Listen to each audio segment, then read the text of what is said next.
안산지청장님 어디 계신가요? 네, 마이크를 좀 주셨으면 좋겠네요. 그 지난번 저희가 그 노동부 본부 첫 감사를 할 때 안산지청에서 서울반도체에 대해서 실시했었던 동향 보고에 가까운 1차 보고서, 네, 굉장히 문제가 많았었거든요. 네. 서울 반도체는 지금 어떻게 돼가고 있습니까? 네, 지금 그때 당시에 8월 16일 날 저희들이 긴급하게 동향 보고를 나갔고요. 사실 저희들이 원안위의 보도 자료를 보고 그다음에 그 보도가 신문지상에 보도가 된 걸 보고 아니, 앞에 나서 거를 설명을 드릴 건 나갔습니다. 아니고요. 지금 어떻게 되고 있냐고. 지금은 그 저희들이 그 재해 조사를 실시해서 사법 조치를 했고요.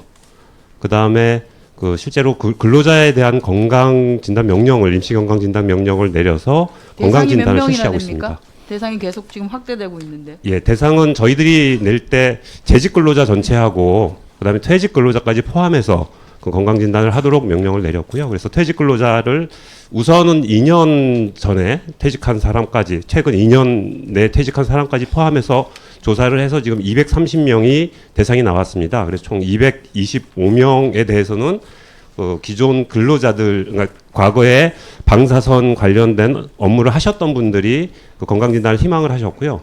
그 중에 그 6명은 과거에 그런 이제 일을 안 하셨음에도 불구하고 본인들이 불안하시다. 그래서 건강진단을 받아보겠다 해서 6명을 포함해서 총 231명입니다.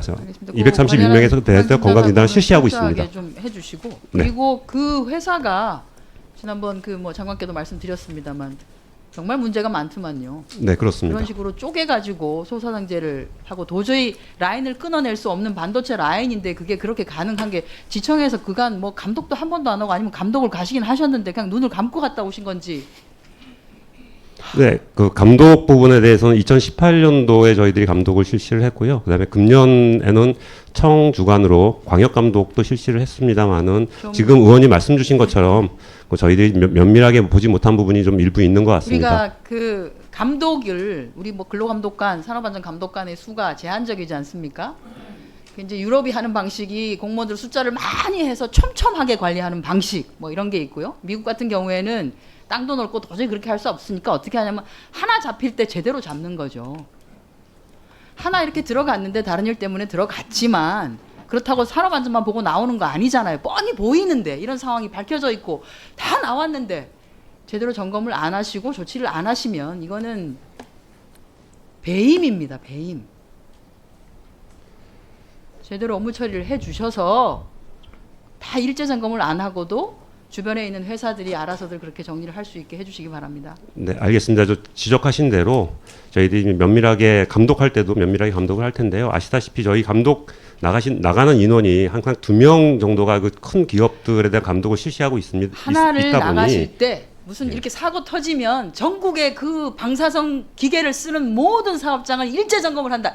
이런 거를 하지 마시고 하나를 제대로 하시라고요.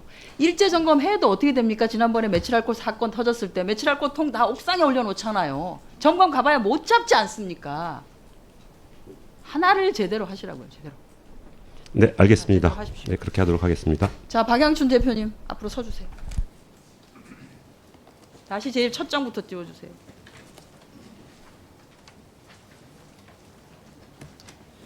그 이제 유지관리 보수, 유지관리하는 업무 그 얘기를 하는데 저기 뭐 설치만 얘기한 거 아닙니다, 그죠? 설치 또는 유지관리 업체의 구체적인 작업 방법과 안전조치에 대해서 우리가 간섭하거나 지시할 수 없다. 다음 장. 게다가 설치 또는 유지관리 업체가 보유한 전문성과 노하우로 인해서 상호 대등한 관계를 가지고 있다. 뭐 앞에다가 이렇게 저희한테 제출하신 자료에 그러니까 독자적으로 가지고 있는 전문성을 가지고 일을 한다는 거 아닙니까? 그런데 뒤로 쭉 넘어가 주세요. 그리고 도장은 왜 가지고 있습니까? 남의 도장을. 본인들이 원하지도 않는데 그분들은 을은 솔직히 갑이 도장을 내라고 하면 낼 수밖에 없잖아요. 얼마에 계약되는지도 모르고 하는데 도장을 가지고 계실 게 아니라 당사자들이 와서 같이 계약을 하실 수 있게 하라는 거죠. 발주자가 발주를 할 때 이분들이 설치 공사를 하는 사람입니다. 이분들이 저희는 엘리베이터 제작 전문 업체입니다. 저희가 잘 만들고 이분들이 잘 설치하겠습니다. 이렇게 계약을 하시라는 겁니다. 그렇게 하실 거죠?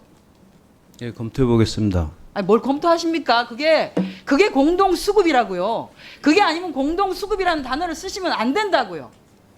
그게 공동 수급의 형태를 띤 하도급이라고요. 그 옆에 변호사님 계시면서 뭐 이렇게 안 좋은 것만 변호해주고 계세요. 가르쳐주고 계시고 그래. 자, 다음 거. 만약에 이따 필요하시면 변호사분께서 답변을 직접 하실 의향이 있으시면 별로만 듣고 싶지 한 의원님, 않습니다. 그 변호사가 예. 저 회사를 운영하는 분은 아니잖아요. 자, 그 다음에 넘어가겠습니다. 그렇게 하는데 유지관리 업체가, 유지보수 업체가 그렇게 전문성을 가지고 자기 업무를 우리는 관여하지 않냐고 자기들이 하는데 왜 저렇게 돈을 띠나는 거예요. 기성금에서 100을 받는데 실제로 지금 유지관리 업체에 주는 게 주거용은 70%만 주고 있고 상업용은 60%, 종합유지관리는 53%, 거의 반을 띠고 있고, 이 금액 자체가 타 사와 비교해 봤을 때 과도하게 많이 뛴다는 거죠. 공정하지 않다는 겁니다. 이게 대등한 관계에서 결정된 게 아니라고 하는 거를 말씀드린 거예요. 아, 교육하신다고요? 처음 들어왔을 때, 처음 딱 입사했을 때 유지관리 업무에 들어온 사람들 8시간 교육하는 거. 그 다음에 전화 받아주시는 거.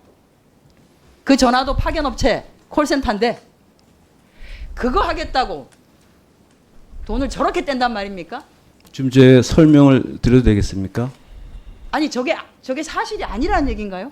저 기성이 그게 사실인지 아닌지. 아니 저게 아닙니다. 저게 아니고 사실은 저희가 70을 뛰는 게 아니고요. 70만 주는 게 아니고 저희가 뭐 한 90을 주고 10만 뛰고 있습니다.